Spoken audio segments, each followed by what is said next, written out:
Good morning, everybody.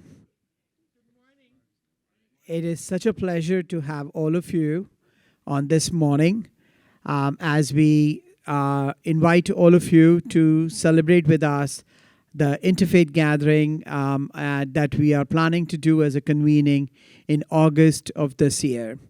We appreciate your time this morning as you have arrived, and we are all available here to answer a few questions. Just to let you know, myself, Nitin Ajmera, I'm the chair of the Parliament of the World's Religions, and I'm working with this great group of my fellow trustees and my team at the office under the leadership of our executive director, Stephen. And we are putting this great convening together from August 14 to August 18.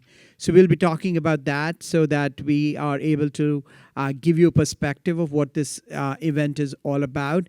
And we need your support as we do this in a better way and get the city of Chicago and the people of Chicago and the entire world get excited about this gathering and be present to voice their spirits and give us their support as we work on these programs and develop a better living society and a just living society for all of us.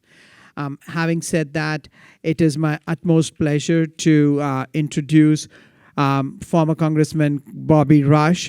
He's our chair of the host committee and also the recently added to the trustees of the Parliament of the World's Religions. Congressman Rush, may I invite you to please come up and speak. Thank you, Mr. Chairman. And I want to thank the Parliament of the World's Religions. I want to thank the members of the Chicago community and the Chicago media for commemorating with me today my new role as the Chicago Host Committee Chair of the 2023 Parliament of World Religions. What an awesome responsibility that they have placed on my shoulders and on the shoulders of all of the citizens of this great city of ours. So we're going to put on our best face. We're going to put on our best attitude. We're going to really showplace our city. So you're going to have a fun time here in Chicago. Someone is calling to confirm that with me as I speak, in agreement with me as I speak.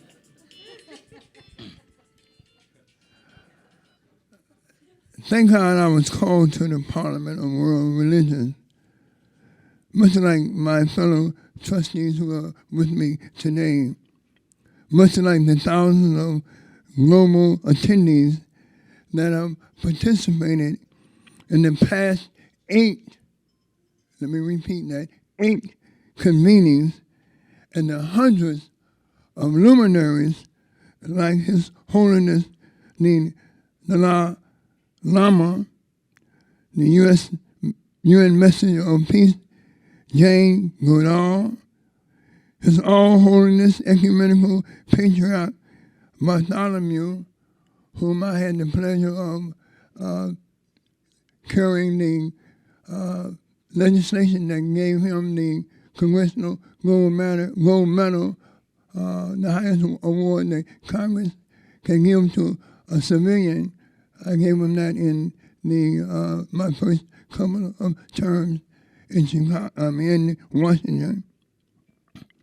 Nobel laureate Shirin Imani and the late Archbishop Desmond Tutu, with a sense of deep conviction to the legacy of this institution, to its very foundation, to its vision of peace and justice and sustainability. And I must add, for me, particularly, to its call to conscience, to defend freedom and democracy and human rights for all. It seems to me that the faith, or rather the faith, have kind of aligned together at this very hour. For just as I returned from Washington as a 30-year member of Congress, so did the Parliament return to this great city, the city that it calls home, the birthplace of the interfaith movement. It is my deepest, deep-seated hope that the legacy of the Parliament of the world religions continues to highlight not only our great city, but the entire Midwest region as a beacon of what people of faith, spiritually and ethically conviction, what they can accomplish when they come together, when they are committed to dialogue, yes, but to action. And when they're deeply committed to bring about the change that we all hope, pray for, and work toward. And I just must add that those who are standing here, they are the change that we see. And I've often heard, and I really believe this, you can't be the change if you can't see the change. So here you see the change, not only for Chicago, not only for the U.S., but the change for the world. In my role as chair of the Chicago Host Committee, I am affirming my deep-seated commitment to faith, freedom, and human rights efforts in the city of Chicago. It's up to you and I, the citizens of this great city, to show and to demonstrate that change and to participate fully, wholly, spiritually, personally, financially, and all the other E's that you can find to help make this great convening the best convening of all time. The time is now. Let us now take advantage of this moment. Let us now seize the time for spiritual upliftment of people all around the world. Thank you.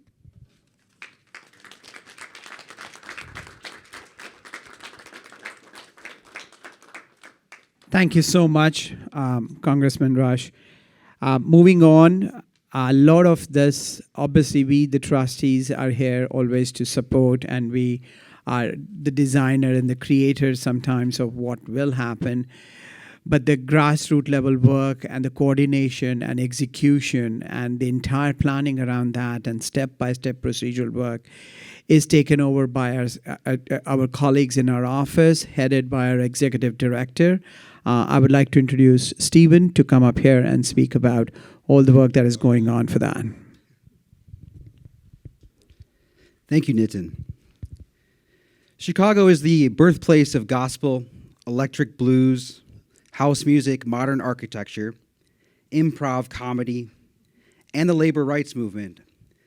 But as Congressman Rush had said earlier, it's also the birthplace of the interfaith movement. The Parliament of the World's Religions has a long and storied history. It exemplifies what the best is in all of us, the best of humanity. It is a history that started in 1893 at the first Parliament during the World's Columbian Exposition here in Chicago at what is now the Art Institute. 100 years later, the world returned to Chicago in 1993 to celebrate the centenary of that seminal event. Since then, there have been more modern parliaments. As Congressman Rush said, there's been 8. In Cape Town, South Africa, Barcelona, Spain, Melbourne, Australia, Salt Lake City, Toronto, and virtually in 2021 during the pandemic. This year, August 14th to 18th, we will be holding the 2023 Parliament of the World's Religions here in Chicago at McCormick Place. Over 10,000 people will be here from all over the world, 80 countries, and over 200 religious and spiritual traditions. They will all be here to make the world a better place, to defend freedom and human rights for all people. We will begin with a parade of faith in the heart of the city, highlighting Chicago's vast and diverse faith traditions, and continue on to a 5-day convening of prominent speakers, panels, workshops, performances, art, everything you can imagine.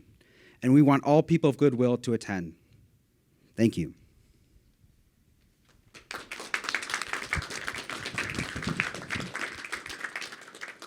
Thank you so much, Stephen. As we were deciding and working on our site for our convening, we were received with open arms by the city of Chicago. And very early on, we met Reverend Vance, who's here with us, the chief of the faith engagement at the mayor's office. And through him, we were able to get into the details of why Chicago. Obviously, we have our reasons, but the way the city embraced our participation and wanted us to hold our next convening here was amazing. And with that partnership, we were able to confirm that we would be coming to Chicago. And I have Vance here, and I would like him to come and say a few words to us. And thank you for your support. Thank you so very much. On behalf of the mayor of our great city, it is an honor and a privilege this morning to join this august body, to Congressman Rush, to the chairman, to Steve, and these trustees and all of you who have gathered today. To be sure, Chicago is a world-class city. And we are so honored today to be joined by this wonderful body of religious leaders who stand as pillars both in the city and in our country and across the length and breadth of the world. It is no happenstance that Chicago is hosting this wonderful World Parliament of Religions.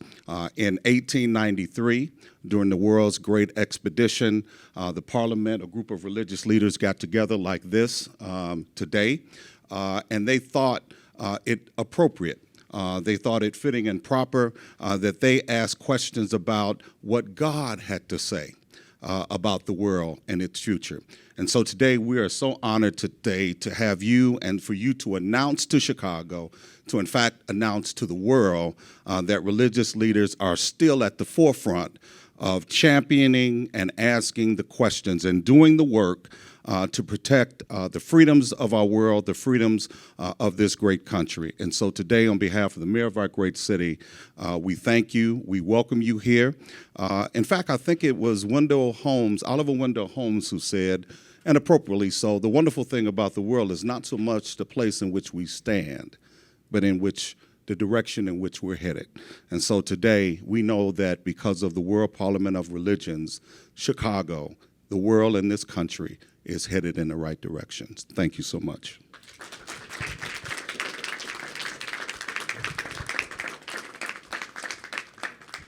Thank you very much. Very well said. Where we are heading is important. Now that we have the city decided, we have our teams here, we have our colleagues and our operations in our office running the show.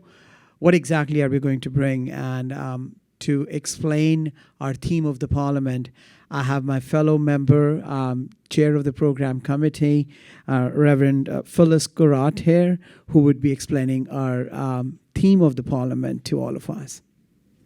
Thank you, Nitin. Thank you, Nitin. Thank you, everybody, for being here. Good morning. I'm Phyllis Curott. I'm honored to serve as the program chair of the 2023 Parliament of the World's Religions. I want to extend our gratitude to the members of the Fourth Estate for your presence today and for your essential role in assuring freedom of thought, freedom of speech, and freedom of the press, which are essential to the integrity of free societies. My task today is to speak briefly to the Parliament's urgent theme, a call to conscience, defending freedom and human rights. This Parliament will be the most important and largest gathering of the world's religious and spiritual leaders and practitioners. We are uniting in a collective, courageous, and clear reply to the most dangerous crisis confronting all of us today, authoritarianism. This existential, expanding, and global scourge is manifesting in tyrants and strongmen who commit crimes against humanity, suppress fundamental freedoms, subvert democracies, and murder the truth with lies. These bullies and despots are pursuing nationalist wars and winking at domestic terrorism. They are fostering hate and the resurgence of anti-Semitism and Islamophobia, misogyny and racism. And they are attempting to misappropriate religion to justify the unjustifiable. This is not who we are. Every faith has at its core a summoning to ease the suffering of others and to contribute to a just, peaceful, and sustainable world. Today, the Parliament of the World's Religions issues its call to conscience to people of spirit and faith, to the people of Chicago, to all people of conscience, to stand together in defense of the dignity and freedom and human rights of all. We will see you in Chicago.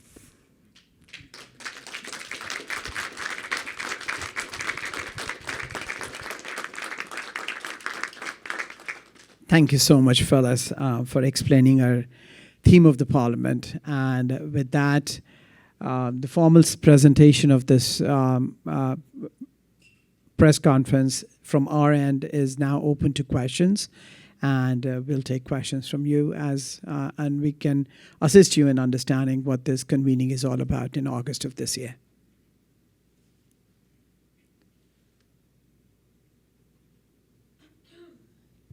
This question is for anyone. What are some of the discussions that people can expect to participate in when they come to this convening?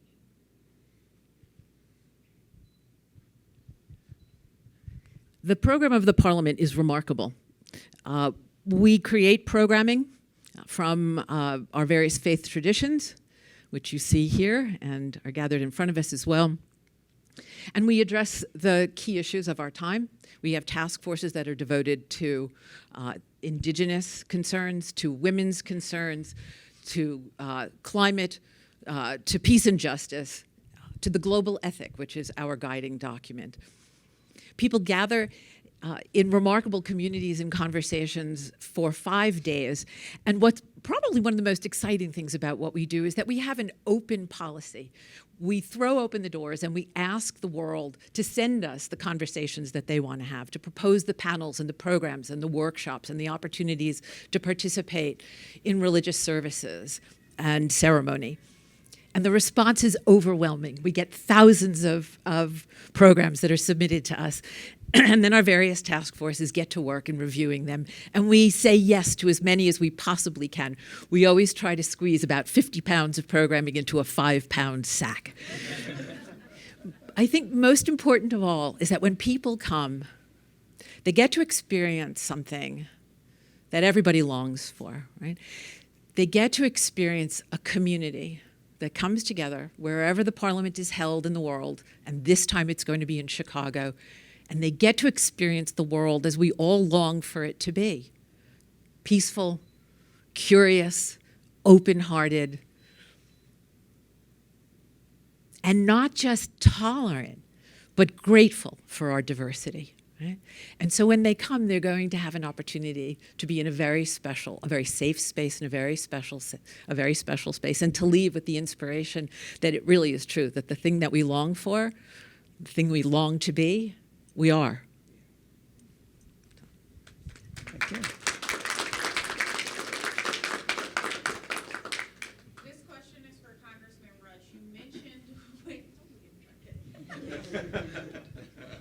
mentioned when you retired from Congress that you were returning to your faith in an effort to solve some of the issues we have. How does this fit into the bigger picture of your overall goal for the city of Chicago? This is such a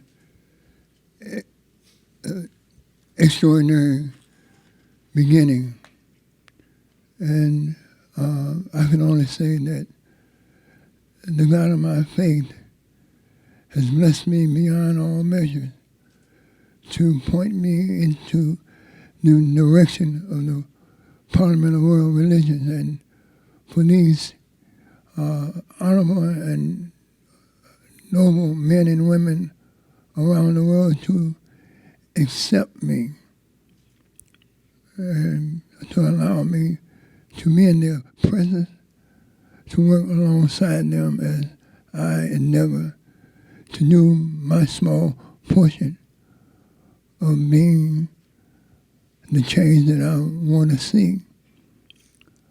I'm eternally grateful for this moment, for this time, for this opportunity to bring Chicago out of the doldrums of defeat in the light of intolerance, and to help raise it to levels of enormous opportunity so that we can be the grand people that God has called us all to be. Glory to God.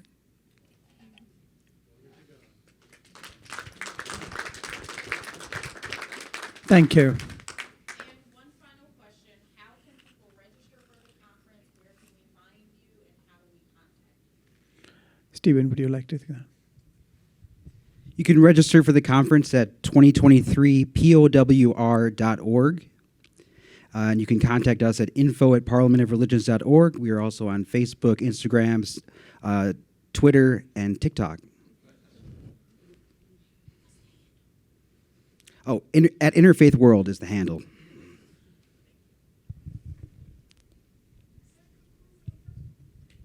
Okay. Thank you so much, everybody. Thank you to my esteemed trustees, my fellow colleagues, our operations running in the office, the various press here, people who have helped us put this thing together, the Hilton Group of Hotels for giving us the space, and for this opportunity, this beautiful morning where we could bring to all of you that we are coming to Chicago this August on a beautiful McCormick Center. And there is a lot that the world needs, and it all begins with a dialogue, and those dialogues can get us to answers and solutions. So together we will make the difference, and together we will move forward. Thank you, everybody. Thank you for your time this morning. Thank you.